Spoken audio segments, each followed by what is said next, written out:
அவிசுவாசமும் முறுமுறுப்பும்.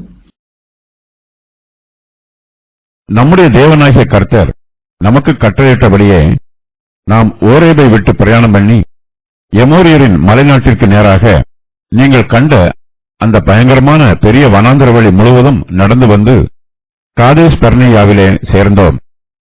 அப்பொழுது நான் உங்களை நோக்கி, நம்முடைய தேவனாகிய கர்த்தர் நமக்கு கொடுக்கும் எமோரியரின் மலைநாடு மட்டும் வந்து சேர்ந்தீர்கள்.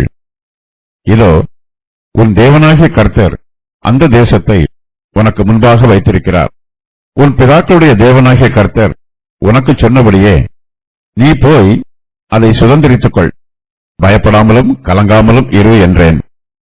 அப்பொழுது நீங்கள் எல்லாரும் என்னிடத்தில் வந்து, நமக்காக அந்த தேசத்தை சோதித்து பார்க்கவும், நாம் இன்ன வழியாக அதில் சென்று இன்ன பட்டணங்களுக்கு போகலாம் என்று நமக்கு மறுசெய்தி கொண்டு வரவும் நமக்கு முன்னாக மனிதரை அனுப்புவோம் என்றீர்கள். அது எனக்கு நன்றாய் கண்டது. கோத்திரத்திற்கு ஒருவனாக 12 மனிதரை தெரிந்தெடுத்து அனுப்பினேன். அவர்கள் புறப்பட்டு மலைகளில் ஏறி எஸ்கோல் பள்ளத்தாக்கு மட்டும் போய் அதை வேவு பார்த்து அத்தேசத்து கனிகளில் சிலவற்றை தங்கள் கையில் எடுத்துக்கொண்டு நம்மிடத்தில் வந்து, நம்முடைய தேவனாகிய கர்த்தர் நமக்கு கொடுக்கும் தேசம் நல்ல தேசம் என்று நம்மிடத்தில் சொன்னார்கள். அப்படி இருந்தும் நீங்கள் போக மாட்டோம் என்று உங்கள் தேவனாகிய கர்த்தருடைய கட்டளைக்கு விரோதமாக எதிர்த்து உங்கள் கூடாரங்களில் முறுமுறுத்து, கர்த்தர் நம்மை வெறுத்து நம்மை அழிக்கும் பொருட்டாக நம்மை எமோரியரின் கையில் ஒப்புக் கொடுக்கும்படி நம்மை எகிப்து தேசத்திலிருந்து புறப்பட பண்ணினார். நாம் எங்கே போகலாம்? அந்த ஜனங்கள் நம்மை பார்க்கிலும் பலவான்களும் நெடியவர்களும், அவர்கள் பட்டணங்கள் பெரியவைகளும் வானத்தை அளவும் மதில் உள்ளவைகளுமாய் இருக்கிறதென்றும், ஏனாக்கியரின் புத்திரரையும் அங்கே கண்டோம் என்றும் நம்முடைய சகோதரர் சொல்லி நம்முடைய இருதயத்தை கலங்க பண்ணினார்கள் என்று சொன்னீர்கள். அப்பொழுது நான் உங்களை நோக்கி, நீங்கள் கலங்காமலும் அவர்களுக்கு பயப்படாமலும் இருங்கள். உங்களுக்கு முன் செல்லும் உங்கள் தேவனாகிய கர்த்தர் தாமே எகிப்தில் உங்களோடு இருந்து உங்கள் கண்களுக்கு முன்பாக செய்தது எல்லாவற்றைப் போலவும் வனாந்திரத்தில் செய்து வந்தது போலவும் உங்களுக்காக யுத்தம் பண்ணுவார். ஒரு மனிதன் தன் பிள்ளையை சுமந்து கொண்டு போவது போல நீங்களும் இவ்விடத்திற்கு வருகிற வரைக்கும் நடந்து வந்த வழிகள் எல்லாவற்றிலும் உங்கள் தேவனாகிய கர்த்தர் உங்களை சுமந்து கொண்டு வந்ததை கண்டீர்களே. உங்கள் தேவனாகிய கர்த்தர் நீங்கள் பாளையம் இறங்கத்தக்க இடத்தை பார்க்கவும், நீங்கள் போக வேண்டிய வழியை உங்களுக்கு காட்டவும், இரவில் அக்கினியிலும் பகலில் மேகத்திலும் உங்களுக்கு முன் சென்றாரே. இப்படி இருந்தும் இந்த காரியத்தில் நீங்கள் அவரை விசுவாசியாமற் போனீர்கள். கர்த்தர் இஸ்ரவேல் புத்திரருக்கு கானான் தேசத்தை சுதந்திர தேசமாக வாக்கு பண்ணியிருக்கிறார். ஆனால் அவர்களோ கானான் தேசத்தை சுதந்திரிக்கப் போகாமல் அவிசுவாசமான வார்த்தைகளை பேசுகிறார்கள். அவர்கள் கர்த்தருக்கு விரோதமாகவும் மோசேக்கு விரோதமாகவும் முறுமுறுக்கிறார்கள்.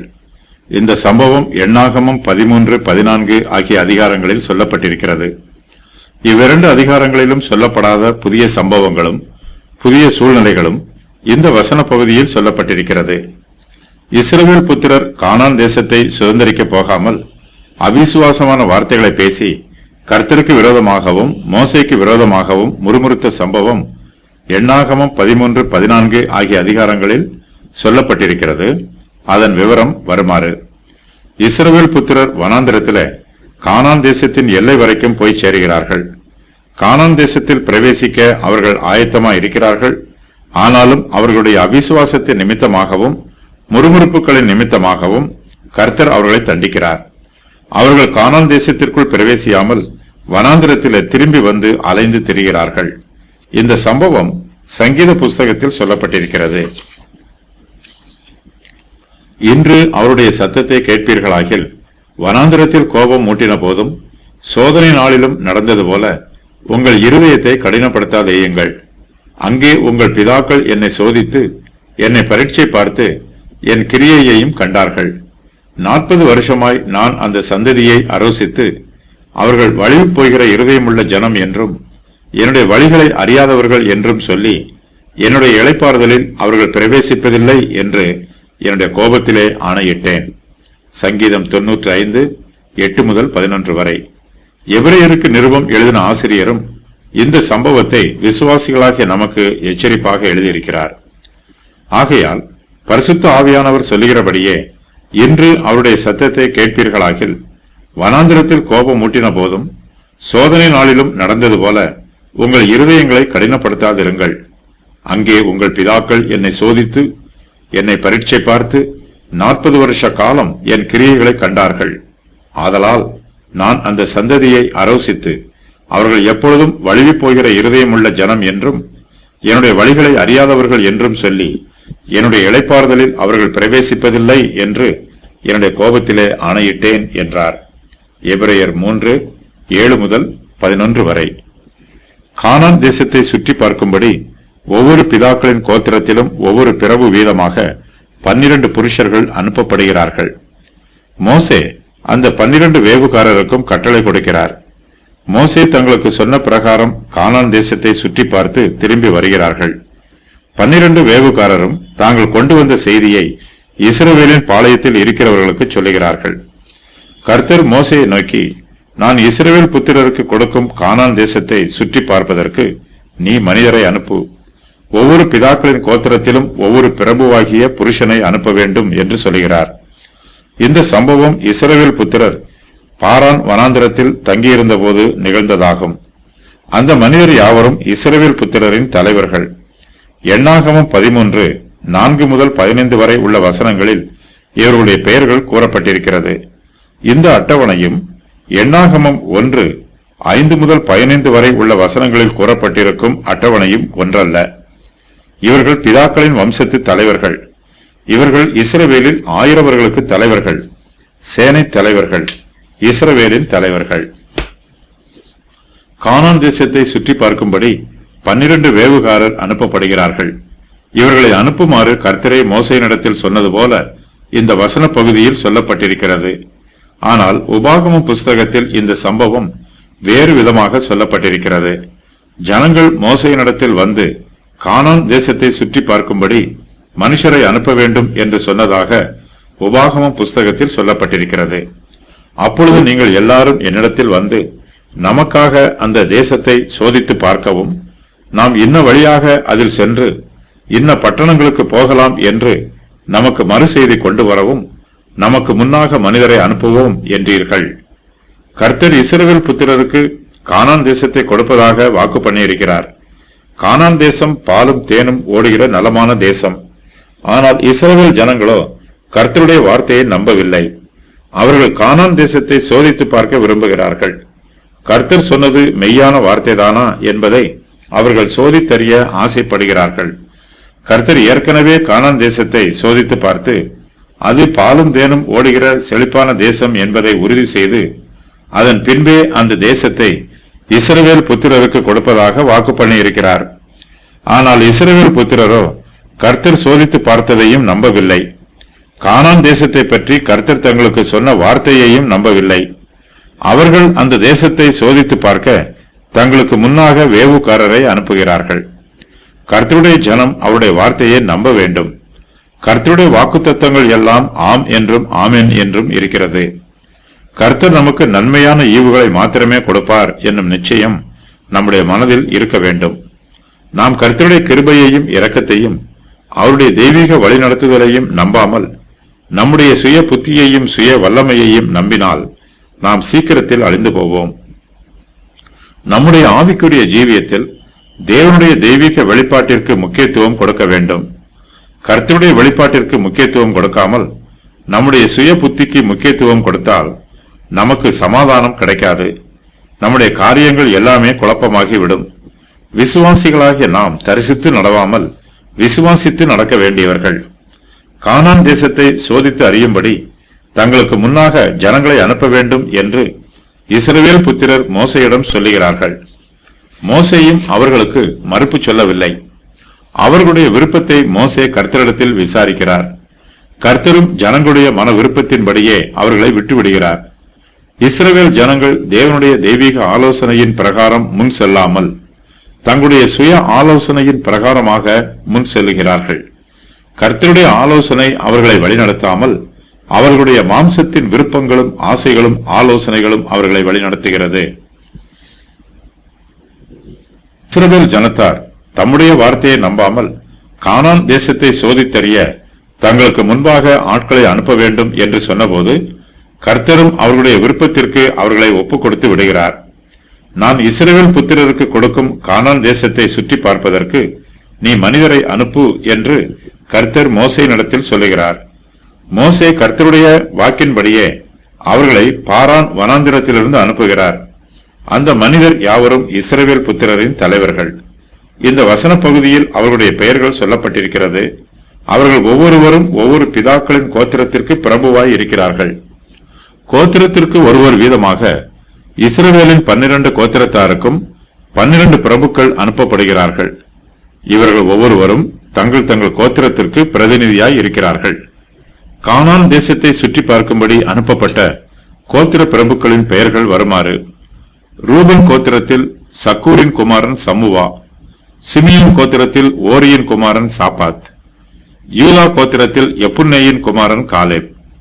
காலேப் யூதா கோத்திரத்தையும் யோசுவா எப்ராயிம் கோத்திரத்தையும் சேர்ந்தவர்கள். இவர்கள் இருவரும் தேசத்தை சுற்றி பார்த்து நற்செய்தியை கொண்டு வந்தார்கள். மோசேக்கு பின்பு யோசுவா இஸ்ரவேலின் தலைவரானார். இசக்கார் கோத்திரத்தில் யோசேப்பின் குமாரன் ஈகால், எப்ராயிம் கோத்திரத்தில் நூனின் குமாரன் ஓசேயா, பென்யமீன் கோத்திரத்தில் ரப்பூவின் குமாரன் பல்தி, செபுலோன் கோத்திரத்தில் சோதியின் குமாரன் காதியேல். மனாசேக்கு பதிலாக யோசேப்பின் பெயரும் லேவிக்கு பதிலாக எப்ராயிமின் பெயரும் இங்கு கொடுக்கப்பட்டிருக்கிறது. யோசேப்பின் கோத்திரத்தை சேர்ந்த மனாசே கோத்திரத்தில் சூசின் குமாரன் காதி, தான் கோத்திரத்தில் கெமெல்லியின் குமாரன் அம்மியேல், ஆசேர் கோத்திரத்தில் மிகாவேலின் குமாரன் சேத்தூர், நப்தலி கோத்திரத்தில் ஓபேசியின் குமாரன் நாகபி, காத் கோத்திரத்தில் மாகியின் குமாரன் கூவேல். சேத்தூர் என்னும் எபிரேய பெயருக்கு தேவனால் உறுதி பண்ணப்பட்டவர் என்று பொருள். எபிரேய மொழியில் எழுத்துக்களே எண்களாகவும் பயன்படுகிறது. சேத்தூர் என்னும் எபிரேய பெயரின் கூட்டு எண்ணிக்கை 666 ஆகும். இந்த எண்ணிக்கை அந்து கிறிஸ்துவின் அடையாளம் என்று ஒரு சிலர் வியாக்கியானம் பண்ணுகிறார்கள். இந்த அட்டவணை பிறப்பின் பிரகாரமாகவோ அல்லது ஆசரிப்பு கூடாரத்தை சுற்றிலும் பாளையம் இறங்கியிருக்கும் வரிசை பிரகாரமாகவோ கூறப்படவில்லை. ஜனங்களை திருப்திப்படுத்துவதற்காக மோசே வேவுகாரரை அனுப்புகிறார். வாக்குத்தத்த கானான் தேசத்தை பற்றி தேவன் அவர்களுக்கு ஏற்கனவே அறிவித்திருக்கிறார். இஸ்ரவேல் புத்திரர் அதை நம்பியிருந்தால் கானான் தேசத்திற்குள் விசுவாசத்தோடு சென்று அதை சுதந்திரித்திருப்பார்கள். வனாந்திரத்தில் அவர்கள் 40 வருஷங்கள் அலைந்து திரிந்திருக்க வேண்டிய அவசியம் ஏற்பட்டிருக்காது. ஓசேயாவுக்கு யோசுவா என்று மோசே பெயரிட்டிருக்கிறார். ஓசேயா என்னும் பெயருக்கு ரட்சகர் அல்லது ரட்சிப்பு என்று பொருள். மோசே ஓசேயா என்னும் பெயரை யோசுவா என்று மாற்றுகிறார். யோசுவா என்னும் பெயருக்கு ரட்சிப்பார் அல்லது தேவனுடைய ரட்சிப்பு என்று பொருள். தேவனுடைய பெயரில் உள்ள ஒரு எழுத்து யோசுவாவின் பெயரில் சேர்க்கப்பட்டிருக்கிறது. தேசத்தை சுற்றி பார்க்கும்படி மோசே அனுப்பின மனிதரின் நாமங்கள் இவைகளே. நூனின் குமாரனாகிய ஓசேயாவுக்கு யோசுவா என்று மோசே பெயரிட்டிருக்கிறார். ஒவ்வொரு கோத்திரத்திற்கும் ஒவ்வொரு பிரபு வீதமாக 12 பிரபுக்கள் தெரிந்தெடுக்கப்படுகிறார்கள்.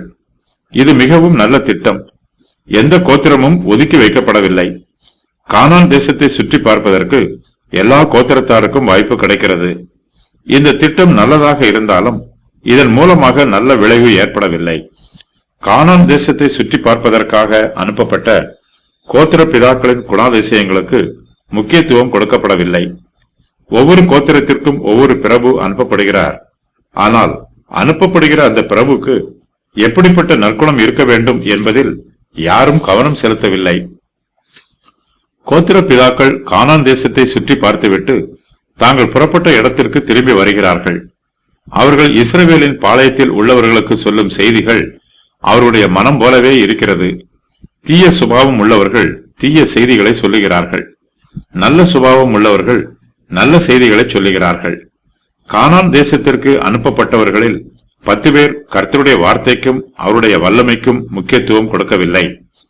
அவர்கள் கர்த்தருடைய வாக்குத்தத்தத்தை நம்பவில்லை. அவர்கள் கர்த்தருடைய பலத்திற்கு முக்கியத்துவம் கொடுக்காமல் தங்களுடைய சொந்த பலத்துக்கும் கானான் தேசத்தில் இருக்கிற கானானியரின் பலத்துக்கும் முக்கியத்துவம் கொடுக்கிறார்கள். அவர்கள் கானானியரை தங்களோடு ஒப்பிட்டு பார்க்கிறார்கள். கானான் தேசத்தை சுற்றி பார்க்க போனவர்களில் இருவர் மாத்திரம் கர்த்தரையும் அவருடைய வார்த்தையையும் நம்புகிறார்கள். அவர்கள் கானானியரின் பலத்தை கர்த்தருடைய பலத்தோடு ஒப்பிட்டு பார்க்கிறார்கள். இஸ்ரவேலின் தேவனாகிய கர்த்தர் சர்வ வல்லமையுள்ள தேவன். யோசுவாவின் பழைய பெயர் இந்த அதிகாரத்தில் சொல்லப்பட்டிருக்கிறது. அவருடைய பழைய பெயர் ஓசேயா என்பதாகும். மோசே ஓசேயா என்னும் பெயரை யோசுவா என்று மாற்றியிருக்கிறார். ஓசேயா என்னும் பெயருக்கு ரட்சிப்புக்காக ஜெபம் பண்ணுவது என்று பொருள். ஓசேயா என்னும் பெயருக்கு நீர் ரட்சிப்பீர் என்று பொருள் சொல்லலாம். ஓசேயா என்னும் பெயர் ரட்சிப்பின் வாக்குத்தத்தத்தை குறிப்பிடுகிறது. யோசுவா என்னும் பெயருக்கு அவர் ரட்சிப்பார் என்று பொருள் சொல்லலாம். ஓசேயா என்னும் பெயரும் யோசுவா என்னும் பெயரும் இரண்டு வெவ்வேறு பெயர்களாக இருந்தாலும் இவ்விரண்டிற்கும் நெருங்கிய தொடர்பு உள்ளது. ஒரு பெயர் ஜெபத்திற்கு அடையாளம், மற்றொரு பெயர் வாக்குத்தத்தத்திற்கு அடையாளம். ஜெபத்தின் மூலமாக வாக்குத்தத்தம் நிறைவேறுகிறது.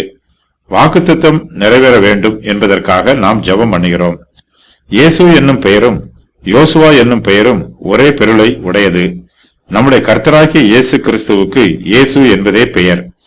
மோசேக்கு பின்பு யோசுவா இஸ்ரவேல் புத்திரரை வழிநடத்தினார். அவரே இஸ்ரவேலின் தளபதியாகவும் கானான் தேசத்தை சுதந்திரிக்கிறவராகவும் இருக்கிறார். யோசுவா கர்த்தருடைய ஜனங்களை கானான் தேசத்தின் வல்லமைகளிலிருந்து விடுவித்து ரட்சித்தார். நம்முடைய கர்த்தராகிய இயேசு கிறிஸ்துவோ தம்முடைய ஜனங்களை பாதாளத்தின் வல்லமைகளிலிருந்து மீட்டு ரட்சிக்கிறார். மோசே இஸ்ரவேலின் 12 பிரபுக்களையும் கானான் தேசத்தை சுற்றி பார்க்கும்படி அனுப்புகிறார். அவர்கள் கானான் தேசத்தில் எங்கெல்லாம் போக வேண்டும் என்றும் அவர்கள் எதையெல்லாம் பார்க்க வேண்டும் என்றும் அவர்கள் தன்னிடத்தில் மறுபடியும் திரும்பி வரும்போது அவர்கள் எதை பற்றிய செய்திகளை கொண்டு வர வேண்டும் என்றும் மோசே அவர்களுக்கு கட்டளை கொடுக்கிறார். மோசே அவர்களுக்கு சொன்ன கட்டளையில் 2 பகுதிகள் உள்ளது. அவையாவன: அவர்கள் கானான் தேசத்தை பற்றி அறிந்து வர வேண்டும். அவர்கள் கானான் தேசத்தில் குடியிருக்கிற ஜனங்களை பற்றி அறிந்து வர வேண்டும். மோசே அவர்களை நோக்கி, நீங்கள் இப்படி தெற்கே போய் மலையில் ஏறி தேசம் எப்படிப்பட்டது என்றும் அங்கே குடியிருக்கிற ஜனங்கள் பலவான்களோ பலவீனர்களோ கொஞ்சம் பேரோ அநேகம் பேரோ என்றும் பாருங்கள் என்று சொல்லுகிறார். தெற்கு பகுதியில் நேகேப் மலை இருக்கிறது. இது கானானின் தென் பகுதியாகும். கானானின் தென்பகுதியும் மையப்பகுதியும் மலைகள் சூழ்ந்துள்ள இடம். அவர்கள் குடியிருக்கிற தேசம் எப்படிப்பட்டது, அது நல்லதோ கெட்டதோ என்றும் அவர்கள் பட்டணங்கள் எப்படிப்பட்டது என்றும் அவர்கள் கூடாரங்களில் குடியிருக்கிறவர்களோ கோட்டைகளில் குடியிருக்கிறவர்களோ என்றும் நிலம் எப்படிப்பட்டது, அது வளப்பமானதோ இளப்பமானதோ என்றும் அதில் விருட்சங்கள் உண்டோ இல்லையோ என்றும் பாருங்கள் என்று மோசே வேவுகாரரிடம் சொல்லுகிறார்.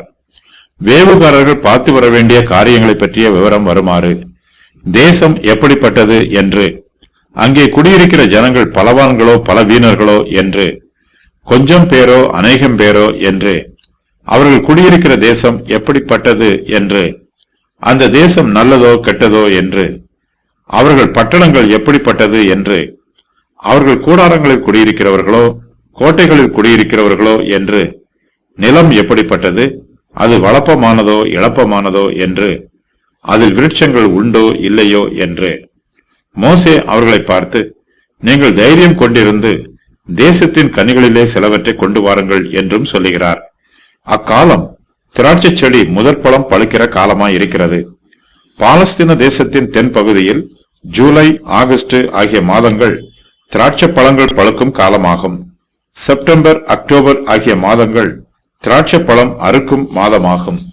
வடக்கு தேசத்தில் திராட்சை பழம் பழுக்கும் காலமாக இருக்கும்.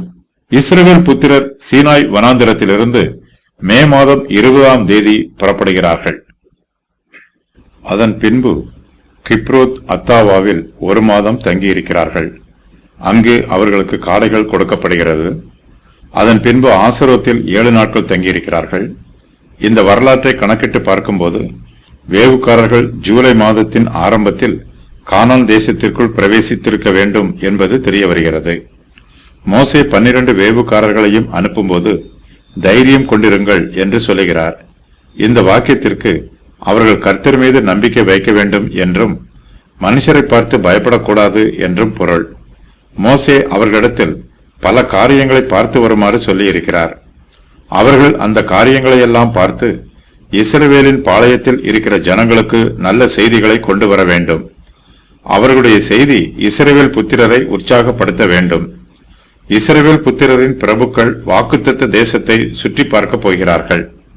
அவர்கள் போய் சீன் வனாந்தரம் தொடங்கி ஆமாத்துக்கு போகிற வழியாக ரேகோப் மட்டும் தேசத்தை சுற்றி பார்க்கிறார்கள்.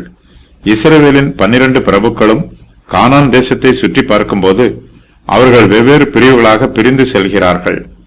பாரானின் வடக்கு பகுதியில் சீன் வனாந்தரம் அமைந்திருக்கிறது. ரேகோப் பாலஸ்தீனத்தின் வடக்கு பகுதியில் உள்ளது. இங்கிருந்து இவர்கள் தெற்கு பகுதியில் உள்ள எபிரோனுக்கு திரும்புகிறார்கள். அதன் பின்பு எஸ்கோல் பள்ளத்தாக்கிற்கு சென்று அங்கிருந்து திராட்சை பழங்களையும் மாதுளம் பழங்களையும் அத்தி பழங்களையும் சேகரித்துக் கொண்டு தங்கள் பாளையத்திற்கு திரும்பி வருகிறார்கள். உங்கள் தென்புறம் சீன் வனாந்திரம் தொடங்கி ஏதோம் தேசத்தின் ஓரம் மட்டும் இருக்கும். கிழக்கே இருக்கிற உப்புக்கடலின் கடைசி தொடங்கி உங்கள் தென் எல்லையாய் இருக்கும். எண்ணாகமம் 34:3. ஓர் என்னும் மலை தொடங்கி ஆமாத்திற்கு போகிற வழியை குறிப்பாக வைத்து அங்கே இருந்து அந்த எல்லை சேதாத்திற்கு போய் அங்கே இருந்து அது சிப்ரோனுக்கு போய் ஆத்சார் ஏனானிலே முடியும். இதுவே உங்களுடைய வடபுறத்து எல்லையாய் இருக்கும். எண்ணாகமம் 34:8-9. இந்த வசன பகுதியில் எபிரோனை பற்றி விசேஷமாய் சொல்லப்பட்டிருக்கிறது. அதன் பின்பு அவர்கள் தெற்கேயும் சென்று எபிரோன் மட்டும் போகிறார்கள். அங்கே ஏனாக்கின் குமாரராகிய அகிமானும் கேசாயும் தல்மாயும் இருக்கிறார்கள். எபிரோன் எகிப்தில் உள்ள சோவானுக்கு 7 வருஷத்திற்கு முன்னே கட்டப்பட்டது. ஏனோக்கீரின் கோத்திரப்பிதா அர்பா என்பவர். எபிரோன் கீரியாத் அர்பா என்று அழைக்கப்பட்டது. அகிமான், சேசாய், தல்மாய் ஆகியோர் ஏனோக்கீரின் ராட்சத சந்ததியார் ஆவார்கள். 50 வருஷங்களுக்கு பின்பு காலேப் இவர்களை முறியடித்தார். எபிரோன் எகிப்தில் உள்ள சோவானுக்கு 7 வருஷத்திற்கு முன்னே கட்டப்பட்டது. சோவான் கீழ் எகிப்து தேசத்தின் தலைநகரம். இதைவிட எபிரோன் பழமை வாய்ந்தது. எபிரோனிலே மக்பேலா குகை இருக்கிறது. இந்த குகையில் இஸ்ரவேலரின் முற்பிதாக்கள் அடக்கம் செய்யப்பட்டிருக்கிறார்கள். அதற்கு பின் ஆபிரகாம் தன் மனைவியாகிய சாராளை கானான் தேசத்தில் எப்ரோன் ஊர் பூமியான மம்ரேக்கு எதிரே இருக்கிற மக்பேலா என்னும் நிலத்தின் குகையில் அடக்கம் பண்ணினார். ஆதியாகமம் 23:19. கானான் தேசத்தை சுற்றி பார்க்க போன இஸ்ரவேலின் கோத்திர பிரபுக்கள் மக்பேலாவில் உள்ள தங்கள் முற்பிதாக்களின் கல்லறைக்கு போகிறார்கள். அந்த பகுதிக்கு அருகாமையில் உள்ள பட்டணத்தில் ஏனாக்கின் குமாரர் குடியிருக்கிறார்கள். தங்களுடைய முற்பிதாக்களின் கல்லறைகள் எங்கே இருக்கிறதோ அந்த இடத்தையும் அதற்கு அருகாமையில் உள்ள இடத்தையும் ஏனாக்கின் குமாரர் கைப்பற்றி இருக்கிறார்கள். பின்பு அவர்கள் எஸ்கோல் பள்ளத்தாக்கு மட்டும் போய் அங்கே ஒரே கொலையுள்ள ஒரு திராட்சை கொடியை அறுக்கிறார்கள். அதை ஒரு தடியில 2 பேர் கட்டி தூக்கி கொண்டு வருகிறார்கள். மாதளம் பழங்களிலும் அத்தி பழங்களிலும் சிலவற்றை கொண்டு வருகிறார்கள். இஸ்ரவேல் புத்திரர் அங்கே அறுத்த திராட்சை கொலையின் நிமித்தம் அவ்விடம் எஸ்கோல் பள்ளத்தாக்கு எண்ணப்பட்டது. எபிரோன் தென்பகுதியில் உள்ள எஸ்கோல் பள்ளத்தாக்கு வளம் நிறைந்தது. எஸ்கோல் என்பதற்கு திராட்சை கொலை என்று பொருள். வேதாகமத்தில் 4 இடங்களில் எஸ்கோலை பற்றி கூறப்பட்டிருக்கிறது. கானான் தேசம் யோசுவாவின் கீழ் பங்குபாகம் பண்ணப்பட்ட போது இந்த பள்ளத்தாக்கு யூதாவின் பங்கு வீதமாக கிடைக்கிறது. கானான் தேசம் பாலும் தேனும் ஓடுகிற செழிப்பான தேசம் என்பதற்கு இந்த திராட்சை பழங்களும் மாதுளம் பழங்களும் அத்தி பழங்களும் அடையாளமாய் இருக்கிறது. ஆகையினால் இந்த பள்ளத்தாக்குக்கு எஸ்கோல் பள்ளத்தாக்கு என்று பெயரிடுகிறார்கள். எஸ்கோல் என்னும் பெயருக்கு திராட்சை கொலை என்று பொருள். கானான் தேசத்தில் உள்ள எல்லா பழங்களும் இந்த திராட்சை கொலையானது அடையாளமாகவும் அச்சாரமாகவும் இருக்கிறது. இஸ்ரவேல் கோத்திரத்தின் 12 பிரபுக்களும் தேசத்தை சுற்றி பார்த்து 40 நாள் சென்ற பின்பு திரும்புகிறார்கள். இஸ்ரவேல் புத்திரரின் வேவுக்காரர்கள் கானான் தேசத்தை 40 நாட்களுக்கு சுற்றி பார்த்துவிட்டு தங்கள் பாளையத்திற்கு திரும்பி வருகிறார்கள். 40 என்னும் எண்ணில் விசேஷித்த ஆவிக்குரிய வியாக்கியானம் எதுவும் இல்லை. கானான் தேசத்தை சுற்றி பார்க்க போன 12 பிரபுக்களும் திரும்பி வருகிறார்கள். அவர்கள் ஒரே கொலை உள்ள ஒரு திராட்சை கொடியையும் மாதுளம் பழங்களிலும் அத்தி பழங்களிலும் சிலவற்றையும் கொண்டு வருகிறார்கள். இவை கானான் தேசம் செழிப்பான தேசம் என்பதற்கு அடையாளமாயும் அச்சாரமாயும் இருக்கிறது. இதில் அவர்களுக்குள் கருத்து வேறுபாடு எதுவும் இல்லை. மோசே அவர்களிடத்தில் கானான் தேசத்தை பற்றியும் கானான் தேசத்தில் குடியிருக்கிற ஜனங்களையும் பற்றி செய்தி கொண்டு வருமாறு சொன்னார். 12 பிரபுக்களும் கானான் தேசம் செழிப்பான தேசம் என்று ஒன்றுபோல் ஒரே செய்தியை சொல்லுகிறார்கள். அவர்களுடைய செய்திக்கு அவர்கள் கொண்டு வரும் பலம் அடையாளமாய் இருக்கிறது. ஆனால் அவர்கள் கானான் தேசத்தில் குடியிருக்கிற ஜனங்களை பற்றி வெவ்வேறு செய்திகளை சொல்லுகிறார்கள். 12 பிரபுக்களில் 10 பிரபுக்கள் கானான் தேசத்திற்கு போக வேண்டாம் என்று சொல்லுகிறார்கள். அவர்கள் தங்கள் செய்தியினால் இஸ்ரவேல் புத்திரருடைய இருதயத்தை கலங்க பண்ணுகிறார்கள். மீதமுள்ள 2 பிரபுக்களும் கர்த்தருடைய துணையினால் கானான் தேசத்தை சுதந்திரிக்கலாம் என்று விசுவாச வார்த்தைகளை சொல்லுகிறார்கள். கானான் தேசம் செழிப்பான தேசம் என்பதிலும், கனி கொடுக்கும் விருட்சங்கள் அங்கு திரளாய் இருக்கிறது என்பதிலும், கனிகளும் பெரிதாய் இருக்கிறது என்பதிலும் பிரபுக்கள் மத்தியிலே கருத்து வேறுபாடு எதுவும் இல்லை. இஸ்ரவேலின் கோத்திர பிரபுக்கள் 12 பேரும் கானான் தேசத்தை சுற்றி பார்த்து 40 நாள் சென்ற பின்பு திரும்பி வருகிறார்கள். அவர்கள் பாரான் வனாந்திரத்தில் இருக்கிற காதேசுக்கு வந்து மோசே, ஆரோன் என்பவர்களிடத்திலும் இஸ்ரவேல் புத்திரராகிய சபையார் எல்லாரிடத்திலும் சேர்ந்து அவர்களுக்கும் சபையார் அனைவருக்கும் சமாசாரத்தை அறிவித்து தேசத்தின் கனிகளை அவர்களுக்கு காண்பிக்கிறார்கள். காதேஸ் பர்னேயாவில் இஸ்ரவேல் புத்திரர் 40 நாட்களுக்கு பாளையம் இறங்கி இருந்தார்கள். இது என் மிஸ்பாத் என்று அழைக்கப்பட்டது. எபிரோனிலிருந்து தென்பகுதியில் 24 மைல் தூரத்தில் உள்ளது. எபிரோன் கானான் தேசத்தின் தென்பகுதியில் உள்ள எல்லையாகும். இங்கு மிரியாம் மரித்தார். ஜனங்கள் மோசேக்கும் ஆரோனுக்கும் விரோதமாக இங்கு கூட்டம் கூடினார்கள். வேவுக்காரர் கானான் தேசத்து திராட்சை கொலையை ஒரு தடியில் 2 பேர் கட்டி தூக்கி கொண்டு வருகிறார்கள். கானான் தேசத்து திராட்சை பழங்களும் மாதுளம் பழங்களும் அத்தி பழங்களும் அளவில் பெரியவை, வளப்பமானவை. அவர்கள் மோசேயை நோக்கி, நீர் எங்களை அனுப்பின தேசத்துக்கு நாங்கள் போய் வந்தோம். அது பாலும் தேனும் ஓடுகிற தேசம்தான். இது அதனுடைய கனி என்று சொல்லுகிறார்கள். அவர்கள் கானான் தேசத்தை பற்றி சொல்லிய பின்பு கானான் தேசத்தில் குடியிருக்கிற ஜனங்களை பற்றியும் சொல்லுகிறார்கள். ஜனங்களை பற்றி சொல்லும் போது பிரபுக்கள் மத்தியிலே கருத்து வேறுபாடு காணப்படுகிறது. கோத்திர பிரபுக்களில் 10 பேர் கானான் தேசத்தை பற்றி சொல்லும் போது அது பாலும் தேனும் ஓடுகிற தேசம் என்று சொல்லிவிட்டு அதன் பின்பு நாங்கள் போய் சுற்றி பார்த்து வந்த அந்த தேசம் தன் குடிகளை பட்சிக்கிற தேசம் என்றும் சொல்லுகிறார்கள். அவர்களுடைய வார்த்தையில் உறுதியும் நிச்சயமும் இல்லை. நடுக்கமும் பயமும் தடுமாற்றமும் இருக்கிறது. கோத்திர பிரபுக்கள் கானான் தேசத்தை சுற்றி பார்த்தபோது அந்த தேசத்தில் மிகப்பெரிய வாதை இருந்திருக்க வேண்டும் என்று வேத பண்டிதர்கள் சொல்லுகிறார்கள். ஆகையினால் அவர்களுடைய பார்வையில் கானான் தேசம் தன் குடிகளை பட்சிக்கிற தேசமாக அவர்களுக்கு தெரிந்திருக்கிறது. கானான் தேசத்தை சுற்றி பார்த்து வந்த பிரபுக்கள் அந்த தேசத்தில் குடியிருக்கிற ஜனங்களை பற்றியும் சொல்லுகிறார்கள். ஆனாலும் அந்த தேசத்திலே குடியிருக்கிற ஜனங்கள் பலவான்கள், பட்டணங்கள் அரணிப்பானவைகளும் மிகவும் பெரிதானவைகளுமாய் இருக்கிறது. அங்கே ஏனாக்கின் குமாரரை கண்டோம் என்றும், அமலேக்கியர் தென்புறமான தேசத்தில் குடியிருக்கிறார்கள், ஏத்தியரும் எபூசியரும் எமோரியரும் மலை நாட்டில் குடியிருக்கிறார்கள், கானானியர் கடல் அருகேயும் யோர்தான் அண்டையிலும் குடியிருக்கிறார்கள் என்றும் சொல்லுகிறார்கள். கானான் தேசத்தை சுற்றி பார்ப்பதற்காக அனுப்பப்பட்டவர்கள் திரும்பி வந்தபோது அவர்களில் அநேகர் சொன்ன பொதுவான செய்தியின் விவரம் வருமாறு: நீர் எங்களை அனுப்பின தேசத்துக்கு நாங்கள் போய் வந்தோம். அது பாலும் தேனும் ஓடுகிற தேசம்தான்.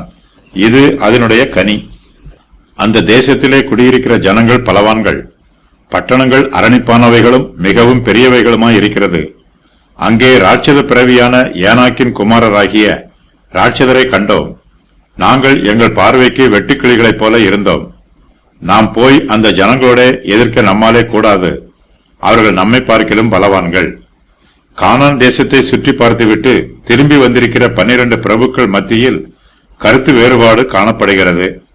அவர்களில் 10 பேர் ஒரே மாதிரியாகவும், மீதமுள்ள காலேப், யோசுவா ஆகிய 2 பேரும் வேறு மாதிரியாகவும் கானான் தேசத்தில் குடியிருக்கிற ஜனங்களை பற்றியும் அந்த தேசத்தை சுதந்திரிப்பது பற்றியும் தங்களுடைய செய்தியை சொல்லுகிறார்கள்.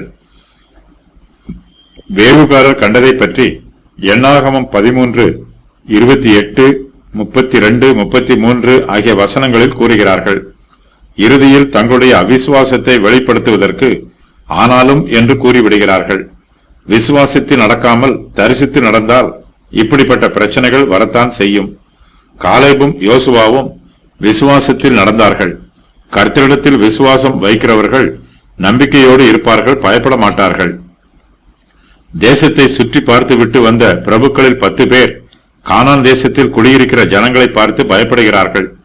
நாம் போய் அந்த ஜனங்களோட எதிர்க்க நம்மாலே கூடாது, அவர்கள் நம்மை பார்க்கிலும் பலவான்கள் என்றும், நாங்கள் அதிலே கண்ட ஜனங்கள் எல்லோரும் மிகவும் பெரிய ஆட்கள் என்றும் சொல்லுகிறார்கள். கானான் தேசத்தில் குடியிருக்கிறவர்கள் தங்களுக்குள் எப்போதும் சண்டையிட்டுக் கொண்டிருப்பார்கள். அவர்கள் எல்லோரும் வாதையினால் அழிவார்கள். வேவுக்காரருடைய பார்வையில் கானான் தேசத்தார் ராட்சதரைப் போலவும் தாங்கள் வெட்டுக்கிளிகளைப் போலவும் இருக்கிறார்கள். ராட்சதரை பெற்றெடுப்பார்கள். இவர்கள் ஏனாக்கின் புத்திரர். ஏனாக்கியர் எல்லோருமே ராட்சதர்கள். கானான் தேசத்தை சுதந்திரிக்க போகும் முன்பாகவே அந்த தேசத்தை தங்களால் சுதந்திரிக்க முடியாது என்று 10 பிரபுக்களும் அவிசுவாசமான வார்த்தைகளை சொல்லுகிறார்கள். 10 பிரபுக்களும் மோசையை நோக்கி, அங்கே ராட்சத பிறவியான ஏனாக்கின் குமாரராகிய ராட்சதரையும் கண்டோம். நாங்கள் எங்கள் பார்வைக்கு வெட்டுக்கிளிகளைப் போல் இருந்தோம், அவர்கள் பார்வைக்கும் அப்படியே இருந்தோம் என்று சொல்லுகிறார்கள். இவ்வாறாக அவர்கள் இஸ்ரவேல் புத்திரருக்குள்ளே தாங்கள் சுற்றி பார்த்து வந்த தேசத்தை குறித்து துர்ச்செய்தி பரம்பச் செய்கிறார்கள். வேவுக்காரர்களில் 10 பேர் துர்ச்செய்தியை பரப்புகிறார்கள். இது கர்த்தருக்கு விசனமாக இருக்கிறது. துர்ச்செய்தியை பரப்பியவர்கள் நியாயம் தீர்க்கப்படுகிறார்கள். கானான் தேசத்தை சுற்றி பார்க்கும்படி அனுப்பப்பட்ட 12 பிரபுக்களில் 10 பேர் மாம்ச பிரகாரமாக சிந்திக்கிறார்கள். அவர்கள் கர்த்தருடைய பலத்தையும் அவருடைய வல்லமையையும் நோக்கி பார்ப்பதற்கு பதிலாக தங்களுடைய மாம்ச பலத்தை நோக்கி பார்க்கிறார்கள். கானான் தேசத்தில் குடியிருக்கிற ஜனங்களோடு ஒப்பிடும்போது இஸ்ரவேல் புத்திரரின் மாம்ச பலமும் அதிகமாகவே இருக்கிறது. இஸ்ரவேல் ஜனத்தார் கானானியரை விட திரளான எண்ணிக்கை உள்ளவர்கள். இஸ்ரவேல் புத்திரர் எல்லோருமே கானான் தேசத்திற்குள் பிரவேசிக்க வேண்டும் என்னும் ஒரே நோக்கத்தோடு இருக்கிறார்கள். அவர்களுடைய சிந்தனையிலும் செயலிலும் ஒற்றுமை இருக்கிறது. இஸ்ரவேல் புத்திரர் எல்லோரும் ஒவ்வொரு கோத்திரமாக அணி அணியாக புறப்பட்டு வந்திருக்கிறார்கள். அவர்கள் மத்தியிலே ஒழுங்கும் கட்டுப்பாடும் இருக்கிறது. மோசே அவர்களுக்கு தலைவராக இருக்கிறார். அவர் ஞானமும் தைரியமும் உள்ளவர். மெய்யாகவே இஸ்ரவேல் புத்திரரின் மாம்சபலம் கானான் தேசத்தில் குடியிருக்கிற ஜனங்களை விட அதிகமாகவே இருக்கிறது. கானான் தேசத்தை வேவு பார்க்கும்படி அனுப்பப்பட்டவர்கள் மாம்ச பிரகாரமாக சிந்தித்து பார்த்தாலும் இவ்வளவு கோழையாக இருக்க வேண்டிய அவசியம் இல்லை.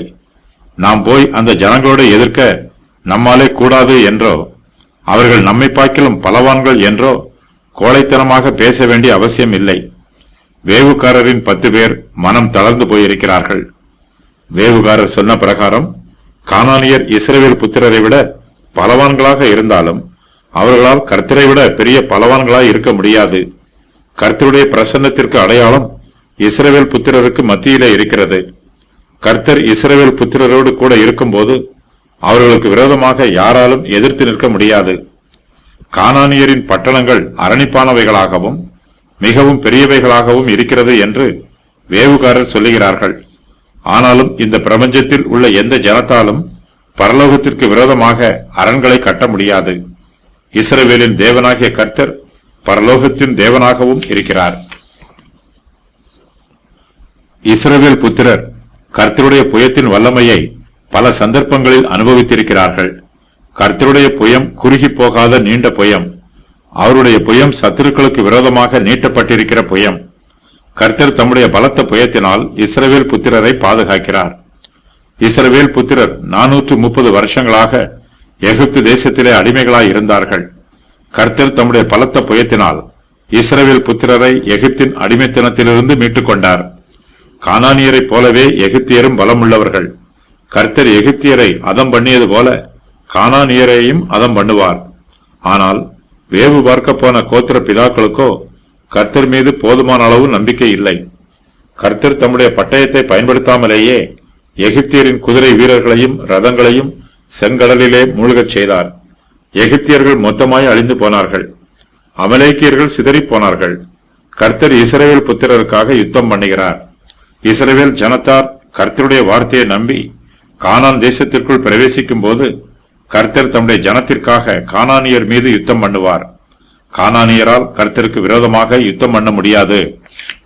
கர்த்தர் இஸ்ரவேல் புத்திரருக்கு ஆசீர்வாதமான வாக்குத்தத்தங்களை கொடுத்திருக்கிறார். இஸ்ரவேல் ஜனத்தார் கானானியருக்கு விரோதமாக மேற்கொள்ளும் எல்லா யுத்தங்களிலும் இஸ்ரவேல் புத்திரருக்கு கானானியர் மீது ஜெயம் கிடைக்கும் என்பது கர்த்தருடைய வாக்குத்தத்தம்.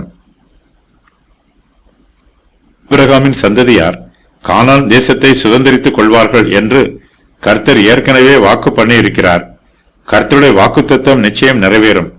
அந்நாளிலே கர்த்தர் ஆபிரகாமோடு உடன்படிக்கை பண்ணி எகிப்தின் நதி துவக்கி ஐபிராத்து நதி என்னும் பெரிய நதி மட்டும் உள்ளதும் கேனியரும் கெனிசியரும் கத்மோனியரும் ஏத்தியரும் பெரிசியரும் ரப்பாயீமியரும் எமோரியரும் கானானியரும் கிர்காசியரும் எபூசியரும் என்பவர்கள் இருக்கிறதுமான இந்த தேசத்தை உன் சந்ததிக்கு கொடுத்தேன் என்றார். ஆதியாகமம் 15:18 முதல் 21 வரை. நீ பரதேசியாய் தங்கியிருக்கிற கானான் தேசம் முழுவதையும் உனக்கும் உன் பின்வரும் உன் சந்ததிக்கும் நித்திய சுதந்திரமாக கொடுத்து நான் அவர்களுக்கு தேவனாய் இருப்பேன் என்றார். ஆதியாகமம் 17:8. கர்த்தர் கானானியரை இஸ்ரவேல் புத்திரருக்கு முன்பாக துரத்தி விடுவார். இது கர்த்தர் மோசேயின் மூலமாக இஸ்ரவேல் புத்திரருக்கு சொன்ன வாக்குத்தத்தம்.